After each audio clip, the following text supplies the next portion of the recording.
സൂറത്തുൽ ബഖറയിലെ 243-ാമത്തെ ആയത്തിലെ ആദ്യ ഭാഗമാണ് നിങ്ങളെ ഓതി കേൾപ്പിച്ചത്. ആയിരക്കണക്കിന് ആളുകളുണ്ടായിട്ടും മരണഭയം കാരണത്താൽ സ്വന്തം വീടുകളിൽ നിന്ന് ഇറങ്ങി ഓടിപ്പോയവരെ ഒരു സമൂഹത്തെ നിങ്ങൾ കണ്ടില്ലേ? സമാനമായ മറ്റൊരായത്ത് സൂറത്തുൽ ജുമുഅയിൽ പറയുന്നുണ്ട്. ഖുൽ യാ അയ്യുഹല്ലദീന ഹാദൂ ഇൻ സഅംതും അന്നകും ഔലിയാഉ ലില്ലാഹി മിൻ ദൂനിന്നാസ് ഫതമന്നൗൽ മൗത ഇൻ കുൻതും സാദിഖൂൻ. നിങ്ങൾ അള്ളാഹുവിൻ്റെയൊക്കെ വലിയ ആളുകളാണ് എന്ന് നിങ്ങൾക്കൊരു ധാരണയുണ്ട് എന്നുണ്ടെങ്കിൽ നിങ്ങൾ മരിക്കാൻ കൊതിക്കൂ.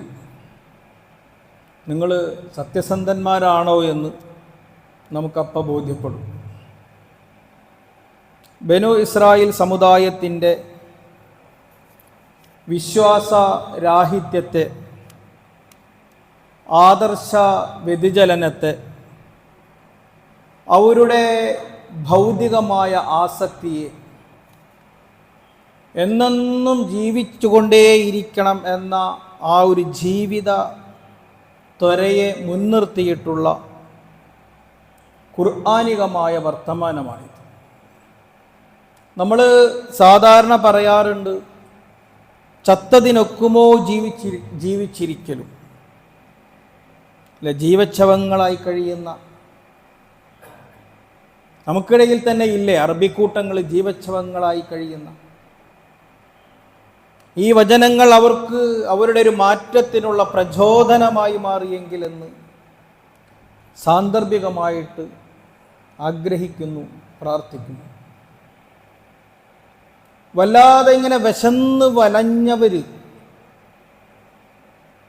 അവരുടെ മുമ്പിലേക്ക് ഭക്ഷണത്തളിക കൊണ്ടുവച്ചാൽ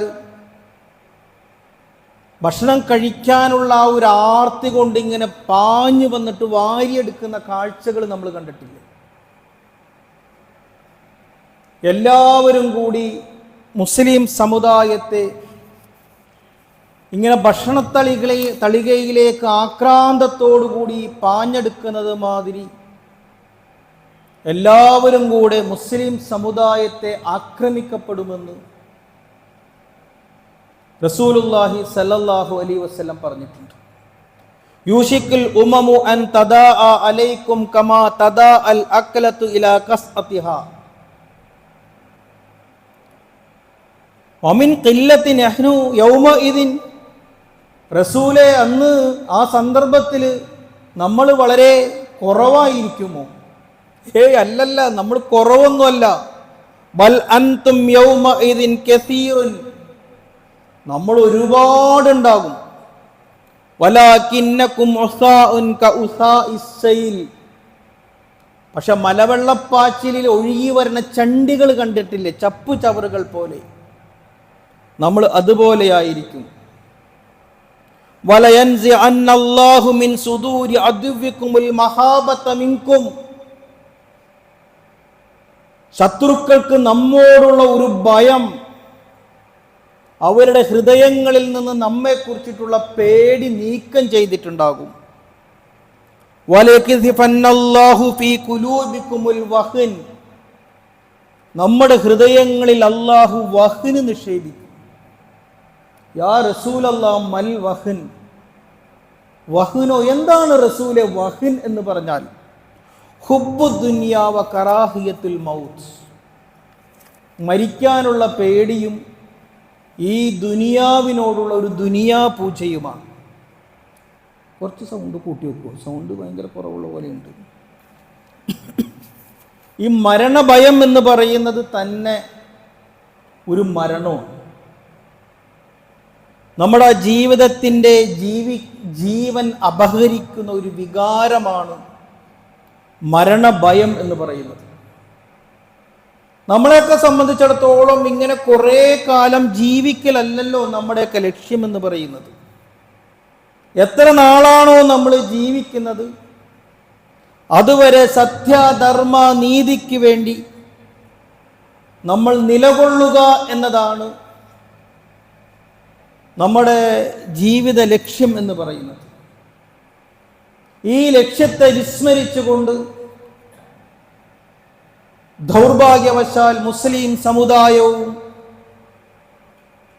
ദുനിയാ പൂജകരായി, മരണത്തെ ഭയപ്പെടുന്ന, ദൗത്യത്തെ വിസ്മരിച്ച ഭീരുക്കളായി, നിഷ്ക്രിയരായി, ആലസ്യരായി, മടിയന്മാരായിക്കൊണ്ട്, അവിവേകികളായിക്കൊണ്ട്, ബോധശൂന്യരായിക്കൊണ്ട് നമ്മുടെ ഒരു സംസ്കാരം ഇസ്ലാമാകുന്ന ഇസ്സത്തിൽ നിന്ന് ഇസ്ലാമിൻ്റെ മൂല്യങ്ങൾ കളഞ്ഞുകൊണ്ട് മറ്റു സംസ്കാരങ്ങളുടെ പുറകെ നടന്നുകൊണ്ട് അധപ്പതിച്ച ഒരു സമുദായമായി മുസ്ലിം സമുദായം മാറിയെങ്കിൽ ഈ ആയത്തിൻ്റെ വെളിച്ചത്തിൽ മുഫസ്സിരീങ്ങൾ നമ്മളെക്കുറിച്ച് പറയുന്നത് മുസ്ലിം സമുദായം അവർ മരിച്ചവരാണ് എന്നാണ്. ഭീരുത്വത്തിൻ്റെയും ആത്മവിശ്വാസമില്ലായ്മയുടെയും ഒരു മൃതാവസ്ഥയിലാണ്, ആത്മീയ മരണം സംഭവിച്ചവരാണ് മുസ്ലിം സമുദായം എന്നാണ്.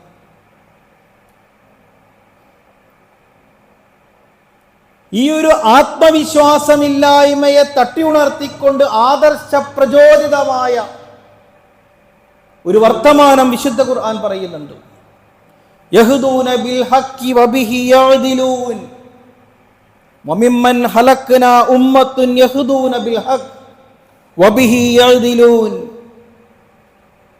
എന്നും ഇങ്ങനത്തെ ഒരു അവസ്ഥയിലല്ല മുസ്ലിം സമുദായം കഴിഞ്ഞുകൂടുന്നത്. നമ്മുടെ കൂട്ടത്തിൽ തന്നെ നീതിക്ക് വേണ്ടി, ധർമ്മത്തിന് വേണ്ടി നിലകൊള്ളുന്ന ഒരു വിഭാഗം ഉയർത്തെഴുന്നേറ്റ് വരിക എന്നത് അള്ളാഹുവിൻ്റെ സുന്നത്താണ്. എന്നും ഈ മൃതമായ ഒരു മൃതപ്രായമായ ചത്തതിനൊക്കുമോ ജീവിച്ചിരിക്കലും എന്നൊരവസ്ഥയിൽ മുസ്ലിം സമുദായത്തെ തള്ളിവിടുവാൻ അള്ളാഹു ഉദ്ദേശിച്ചിട്ടില്ല. അങ്ങനെ ഉപേക്ഷിക്കാതെ കണ്ട്, മുസ്ലിം സമൂഹത്തെ കൈവിടാതെ കണ്ട്, പ്രവാചകന്മാരെ അയച്ചുകൊണ്ട്, പരിഷ്കർത്താക്കളെ നിയോഗിച്ചുകൊണ്ട് ഉത്ബുദ്ധരായ ഒരു തലമുറയെ സൃഷ്ടിച്ചെടുക്കുക എന്നത് അല്ലാഹു സുബ്ഹാനഹു വ തആല നമുക്ക് നൽകിയ വലിയ ഔദാര്യമാണ്. അൽഹംദുലില്ലാഹ്, നമ്മളൊക്കെ ആ ഒരു ഉത്ബുദ്ധരായ തലമുറകളെ കണ്ണികളാണ് എന്ന് നമ്മൾക്കവിടെ ഓർക്കണം. ലോകത്തെ ഇസ്ലാമിക പ്രസ്ഥാനങ്ങൾ, നവോത്ഥാന സംരംഭങ്ങൾ ഒക്കെ അതിൻ്റെ ഭാഗ്യമാണ്. നമ്മുടെ ആ ഒരു ജീവിതാർത്ഥി, ആ മരണഭയം, നമുക്ക് വീട്ടിൽ പോലും സ്വസ്ഥത ഉണ്ടാവൂല.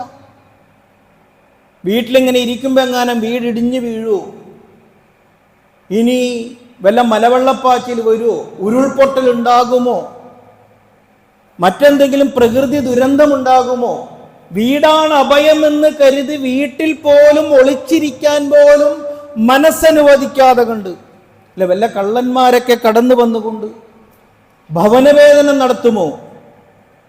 ഈ ഒരു മാനസികാവസ്ഥ ഒന്ന് ആലോചിച്ചു. അകത്തും പുറത്തും നമുക്ക് ഇരിക്കാൻ പറ്റാത്തൊരവസ്ഥ. ഇതേപോലെയാണോ മുസ്ലിം സമുദായമേ, മുഅ്മിനീങ്ങളെ, വിശ്വാസികളെ, നമ്മളും നമ്മുടെ ഇസ്ലാമും ഇസ്ലാമികമായ ജീവിതവും തമ്മിൽ ഇത്തരമൊരു മാനസികമായ അവസ്ഥയിലാണോ നമ്മൾ നിലകൊള്ളുന്നത് എന്നാണ് വിശുദ്ധ ഖുർആൻ ചോദിക്കുന്നത്. നിങ്ങൾ പേടിക്കുന്നുണ്ട് അല്ലേ? നിങ്ങൾ തീവ്രവാദിയാകുന്നു, നിങ്ങൾക്ക് ഭയമുണ്ടാകും. നിങ്ങൾ ഇസ്ലാമികമായ ഐഡന്റിറ്റി നിലനിർത്തിയാൽ, നിങ്ങൾ തൊപ്പിവച്ചാൽ, തലമറച്ചാൽ, നിങ്ങൾ അപരിഷ്കൃതരും, നിങ്ങളെ ഏതോ ഒരു സമുദായത്തെ, മുഴുവൻ സമൂഹത്തെയും ഭയപ്പെടുത്തുന്നവരാണ് എന്ന ഒരു ഭീകര രൂപം പോണ്ട ഒരു സത്യരൂപം നമ്മളായിത്തീരുമോ എന്ന് നിങ്ങൾ ഭയപ്പെടുന്നുണ്ടാവും. അതുകൊണ്ട് ആ ഇസ്ലാമൊക്കെ മാറ്റിവെച്ചുകൊണ്ട് ഇവിടത്തെ ഒരു സംസ്കാരത്തോട് ഇടപഴകാനാണോ നിങ്ങൾ ആഗ്രഹിക്കുന്നത്? സാന്ദർഭികമായിട്ട് ചോദിക്കുന്നു. ഇപ്പൊ SIR വന്നല്ലോ. SIRന്റെ പേരിൽ ഇവിടെ ഏറ്റവും കൂടുതൽ അസ്വസ്ഥരാരാ? നിങ്ങൾ പറയും. SIRനെ കുറിച്ച് അറിയാത്ത ഇതര മത സമൂഹങ്ങൾ ഇവിടെ ഉണ്ടായിരിക്കെ അതിൻ്റെ പേരിൽ വല്ലാതെ അസ്വസ്ഥപ്പെടുന്നവർ നമ്മളല്ലേ? എന്താ കാരണം? SIR വന്നാൽ നമ്മൾ ഈ നാട്ടിൽ നിന്ന് പോകേണ്ട വരുമോ? കാരണം നമ്മൾ മുസ്ലിങ്ങളാണ്.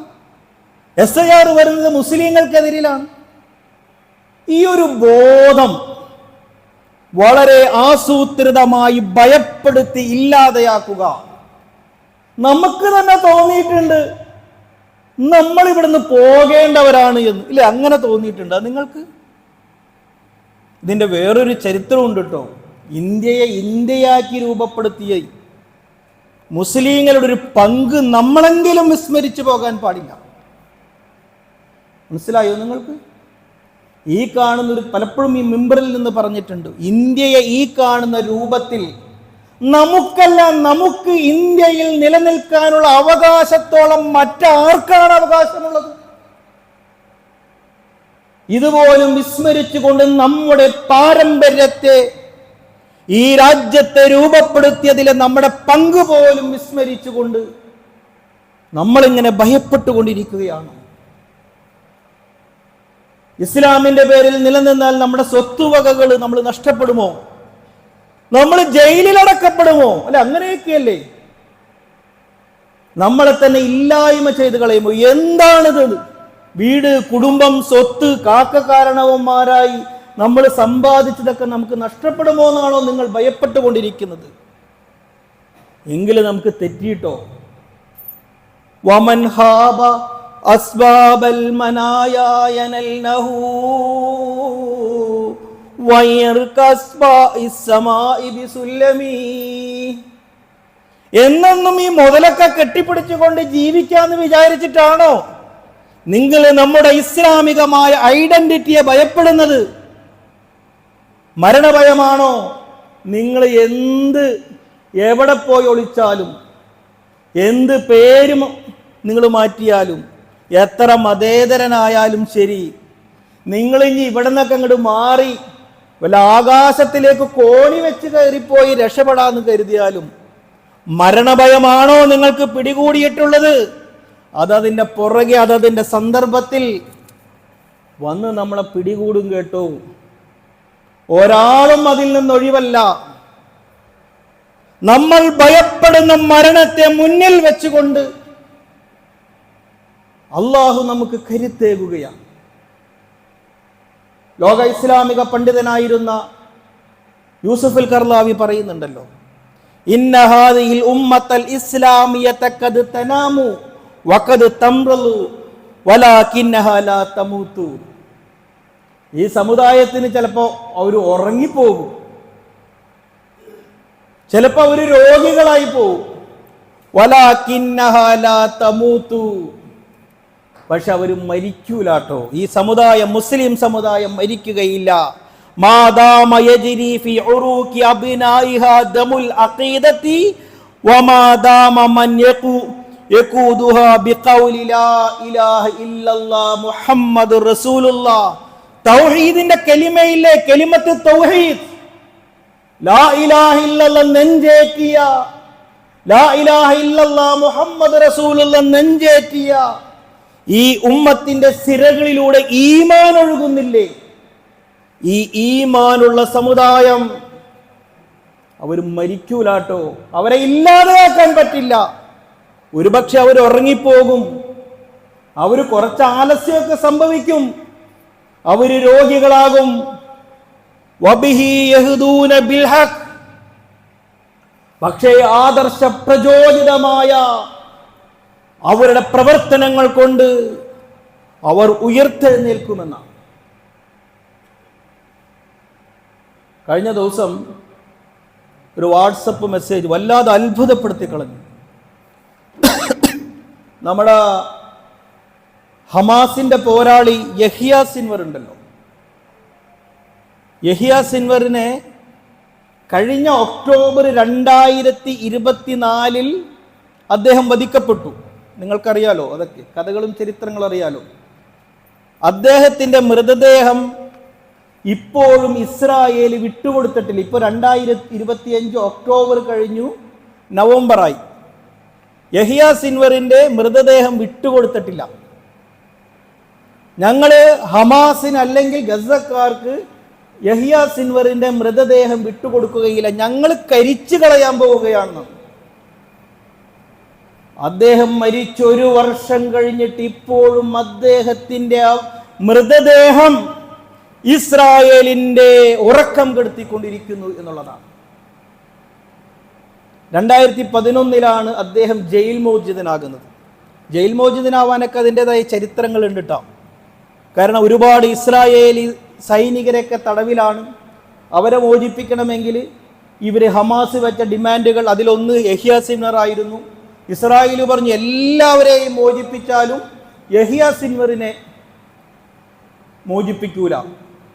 എങ്കിൽ യഹിയ സിൻവറിനെ മോചിപ്പിക്കൂലെങ്കിൽ ഒരൊറ്റ ഇസ്രായേലി പട്ടാളക്കാരെയും ഞങ്ങൾ തിരിച്ചു മോചിപ്പിക്കില്ല എന്ന് ഹമാസ് പറഞ്ഞ് അങ്ങനെ നിർബന്ധിതനായിട്ടാണ് 2011 യഹിയ സിൻവർ ജയിൽ മോചിതനാകുന്നത്. അതുവരെ ആ 2011 വരെ ജീവപര്യന്തം തടവുകാരനായ യഹിയ സിൻവറിനെ കുറിച്ചിട്ട് ഇസ്രായേലി പത്രങ്ങൾ പറഞ്ഞിരുന്നത് എന്താണെന്നറിയോ?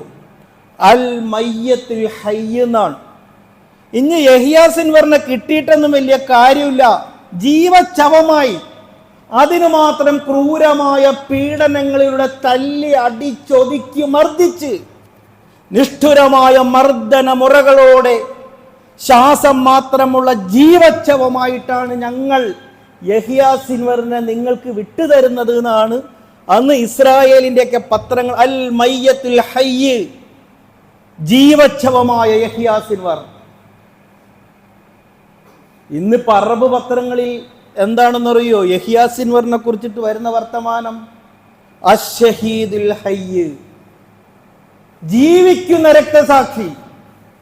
അൽ മയ്യത്തുൽ ഹയ്യിൽ നിന്ന് ജീവച്ഛവം എന്ന് പറഞ്ഞൊരു കൂട്ടർ അവരെ തിരുത്തി അശ്ശഹീദുൽ ഹയ്യ്, ജീവിച്ചിരിക്കുന്ന രക്തസാക്ഷിയിലേക്ക്. ഈ കഴിഞ്ഞ തൂഫാനുൽ അക്സയുടെയൊക്കെ വിപ്ലവം ലോകത്തെ തന്നെ മാറ്റിമറിച്ചൊരു മഹാവിപ്ലവമായിരുന്നു. ഇക്കഴിഞ്ഞ അല്ലറ ചില്ലറ നഷ്ടങ്ങളൊക്കെ ആർക്കുണ്ടായിട്ടുണ്ട്? പാലസ്തീൻ ഉണ്ടായിട്ടുണ്ട്. ഹമാസിൽ ഒരുപാട് കെട്ടിടങ്ങൾ നശിപ്പിച്ചു, ഒരുപാട് ആളുകളെ കൊന്നു, കുട്ടികളെ കൊന്നു. ഇപ്പോൾ പോലും കളിപ്പാട്ടങ്ങളിൽ ബോംബ് വെച്ച് അവിടെ ഇവിടെയൊക്കെ ഇട്ടിട്ട് കളിപ്പാട്ടം കണ്ടെടുക്കുന്ന കുട്ടികൾ പൊട്ടിത്തെറിച്ച് മരണപ്പെടുന്ന നിഷ്ഠുരമായ മർദ്ദനമുറകൾ. മയ്യത്ത് കൊണ്ടുപോകുമ്പോൾ ഇവർ ഇസ്രായേൽ വിട്ടു നൽകിയ മയ്യത്തും ഏറ്റുവാങ്ങിക്കൊണ്ട് ജനാസ പോകുമ്പോൾ ആ മയ്യത്തിൽ ബോംബ് വെച്ചിട്ട് ആ ജനങ്ങളെ കൊല്ലുന്നത്. ഭക്ഷണം വിതരണം ചെയ്യാൻ വേണ്ടി ഭക്ഷണം കാട്ടിക്കൊടുത്ത് അതിലേക്ക് ആളുകൾ വരുമ്പോൾ അവിടെ ബോംബെറിഞ്ഞിട്ടാണ് ഇസ്രായേൽ അവിടുത്തെ ജനങ്ങളെ കൊല്ലുന്നത്. എന്തുമാകട്ടെ, ആ ഒരു ഇസ്രായേലിനെ കുറിച്ചില്ല. അവിടെ ഇല അണങ്ങിയാൽ എല്ലാവിധ റഡാർ സംവിധാനങ്ങൾ, ഡോൺ സംവിധാനങ്ങൾ, ഇല അനങ്ങിയാൽ അറിയുമെന്ന് പറഞ്ഞ ഇസ്രായേൽ എന്തായി? ഒരൊറ്റ തുരങ്കത്തിൽ വെച്ച് അവരുടെ തുരങ്കം കണ്ടുപിടിച്ചോ? ഹമാസിന്റെ തുരങ്കം കണ്ടുപിടിച്ചില്ലല്ലോ. അവർ ഒളിപ്പിച്ചു വെച്ച ആളുകളെ, ബന്ദികളെ കണ്ടെത്തിയോ? ഒന്നുമില്ലല്ലോ. അല്ലറ ഖുർആൻ പറഞ്ഞ മാതിരിയില്ല, ലയളുറുക്കും ഇല്ല അതൻ. കുറച്ചു ബുദ്ധിമുട്ടുകളൊക്കെ ഇവർക്ക് ഉണ്ടാക്കിയിട്ടുണ്ട്, ഹമാസിന് ഉണ്ടാക്കിയിട്ടുണ്ടെങ്കിൽ പോലും ദുരിബത്ത് അലൈക്കുമതില്ല. ആ ഇസ്രായേലിനെ എല്ലാവരും ലോകം മുഴുവൻ നേതാക്കളാക്കി മുമ്പിൽ നിർത്തിയിരുന്ന ഇസ്രായേലിനെ വളരെ നിന്ദതയോടുകൂടി ഇസ്രായേലിനെ താങ്ങിയവർ പോലും കണ്ടെങ്കിൽ അതിൻ്റെ ചരിത്രം വേറെ വിശദീകരിക്കേണ്ടതുണ്ട്. ഇൻഷാ അല്ലാഹ് ഈ മിമ്പറിൽ നിലവിലുള്ള ആ അവസ്ഥയെക്കുറിച്ച് നമ്മളൊന്ന് മനസ്സിലാക്കേണ്ടത് പിന്നീട് അത് ആ വിഷയവുമായി ബന്ധപ്പെട്ടുകൊണ്ട് സംസാരിക്കാം. ഇസ്ലാമോഫോബി ഏറ്റവും ശക്തമായ കാലത്ത് ഇസ്ലാമിനെ കുറിച്ച് പറയാവുന്നത് എല്ലാ കുപ്രചരണങ്ങളും നടത്തിക്കൊണ്ട് ഇസ്രായേലും അമേരിക്കയും നടത്തിയിട്ട് പോലും അവിടെ ഇസ്ലാം അമേരിക്കയിലും യൂറോപ്പിലും പ്രതീക്ഷയാകുമാറ് ഹമാസിലെ പോരാട്ടങ്ങൾ കാരണമായി എങ്കിൽ ആ ഹമാസ് നൽകിയ സന്ദേശം എന്താണെന്നറിയൂ? ഗസ നൽകിയ സന്ദേശം, നിങ്ങൾക്ക് ജീവൻ വേണമോ നീതി വേണമോ?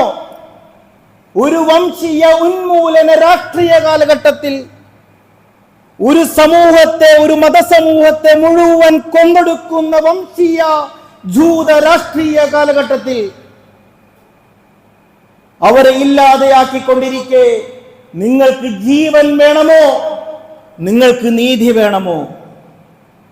അവർക്ക് ജീവൻ വേണമായിരുന്നുവെങ്കിൽ ഇസ്രായേലിന്റെ, അമേരിക്കയുടെ സാമ്രാജ്യത്വത്തിന്റെ, സൈനിസത്തിന്റെ ഇംഗിതത്വത്തിനനുസരിച്ചുകൊണ്ട് ജീവച്ഛവങ്ങളായി അവർക്ക് കഴിഞ്ഞുകൂടാമായിരുന്നു. പക്ഷെ അവർ ശബ്ദിച്ചു, ഞങ്ങൾക്ക് ജീവനല്ല വേണ്ടത്, ഞങ്ങൾക്ക് നീതിയാണ് വേണ്ടത്.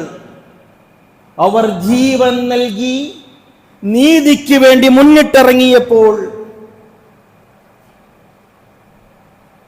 നീതി ലഭിക്കാത്ത ജീവന് അർത്ഥമില്ല എന്നിടത്ത് അവർ നീതിക്ക് വേണ്ടി ഇറങ്ങിയപ്പോൾ ലോകം അത് മാതൃകയാക്കാൻ തുടങ്ങി.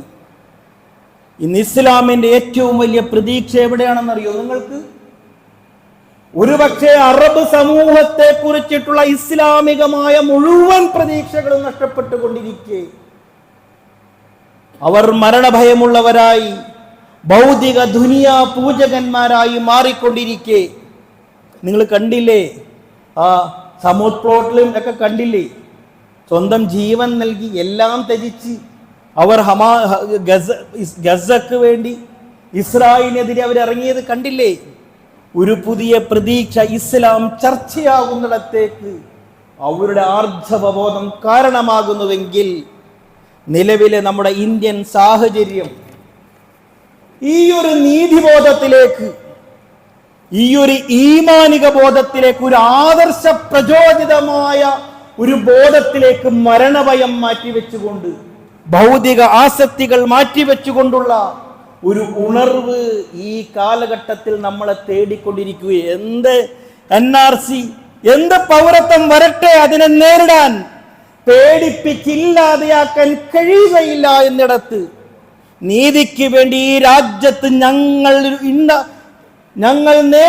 നമ്മൾ നേടിയെടുത്ത ഒരു സ്വാതന്ത്ര്യമുള്ളല്ലോ. ഇന്ത്യയെ ഇന്ത്യയാക്കി, ഒരു മതേതരത്വ ജനാധിപത്യമാക്കി, ഈ ഒരു തലത്തിലാക്കിയ ഭരണഘടനാ മൂല്യങ്ങൾ അനുസരിച്ചു കൊണ്ടുള്ള അവകാശങ്ങൾക്ക് വേണ്ടി നിലകൊള്ളുന്ന ഒരു സമുദായമായി മാറാൻ ഭയപ്പെടുത്തിയില്ലാതെയാക്കാൻ ശ്രമിക്കുന്ന ഈ വംശീയ കാലഘട്ടത്തിൽ മരണപ്പേടി, ഭൗതികാസക്തി നമ്മൾ മാറ്റിവെച്ചേ വെടിഞ്ഞേ മതിയാകൂ, എങ്കിലേ നമുക്കിവിടെ നിലനിൽക്കാൻ കഴിയൂ എന്ന് ഗസ പഠിപ്പിച്ച മാതിരി നമ്മൾ പാഠം പഠിക്കേണ്ടതുണ്ട്. അതല്ലെങ്കിൽ ജീവച്ഛവങ്ങളായി നമ്മളിവിടെ കഴിയേണ്ടി വരും. വലസ്തു ഉബാലി ഹീന ഉക്തലു മുസ്ലിമൻ അലാ അയ്യിദം ബിൻ കാന ഫില്ലാഹി മസ്റഈ. അള്ളാഹുവിന്റെ പക്ഷത്ത് നിലയുറപ്പിക്കുമ്പോ പിന്നെ ഏത് മാർഗത്തിൽ എങ്ങനെ മരിച്ചാലെന്താ? മുസ്ലിമായി മരിക്കാൻ ഒരു ആർജവബോധമാണ് നമ്മൾ ഉണ്ടാക്കിയെടുക്കേണ്ടത്. സാന്ദർഭികമായിട്ട് സൂചിപ്പിക്കുകയാണ്, ഇപ്പൊ ന്യൂയോർക്കിലെ ഇലക്ഷൻ അല്ലേ, നമ്മുടെ എന്താണ് മമദാൻ, സൊറാൻ മമദാൻ, അദ്ദേഹം ഒരു ഇസ്ലാമിസ്റ്റ് ഒന്നുമല്ല. പക്ഷേ അദ്ദേഹം പറഞ്ഞല്ലോ, ഞാൻ മുസ്ലിമാണ്, ഇസ്ലാമിന്റെ രാഷ്ട്രീയ ഉള്ളടക്കത്തെ ഞാൻ ഇഷ്ടപ്പെടുന്നു, ഞാൻ പഠിച്ചുകൊണ്ടിരിക്കുന്നു, ഞാൻ നമസ്കരിക്കുന്നിടത്തേക്ക്, തൊപ്പിവെച്ചിടത്തേക്ക്, അതല്ലെങ്കിൽ ഇസ്ലാമിസ്റ്റുകളുമായൊക്കെ സൗഹൃദം കൂടുന്നിടത്തേക്ക്, പള്ളികളിലേക്ക് കയറിച്ചെല്ലാൻ, ആ ഒരു ഇസ്ലാമികമായ ഐഡന്റിറ്റി പ്രദർശിപ്പിക്കാൻ മമദാന് സാധ്യമായി എന്നതാണ് ഏറ്റവും വലിയ നേട്ടം. എവിടെയാണ്? അമേരിക്കയിൽ. അദ്ദേഹത്തിനെതിരെ $1.5 ലക്ഷം അദ്ദേഹത്തിനെതിരെ ഇസ്ലാമോഫോബിക്കായ, ഇസ്ലാം എന്ന് പറയുന്ന ഒരു ഭീകരത്വത്തെ പരിചയപ്പെടുത്താൻ അമേരിക്ക ചെലവഴിച്ചത്. എത്രയോ ബില്യൺ, 6 ലക്ഷം ബില്യൺ എന്തോ ആണ് അതിനു വേണ്ടിയിട്ടുള്ള പ്രചരണങ്ങൾക്ക് വേണ്ടി സാമ്രാജ്യത്വ ശക്തികൾ ചെലവഴിച്ചത്.